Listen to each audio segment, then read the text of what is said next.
วันทากลับคืนสู่บ้านตนเพราะที่เกิดทางบ้านก็มากมายข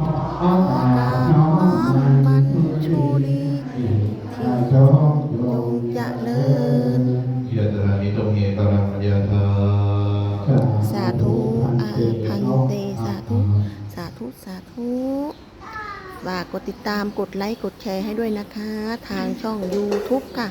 อุดมชาแนลทางช่อง TikTok วรวิทย์2462ค่ะ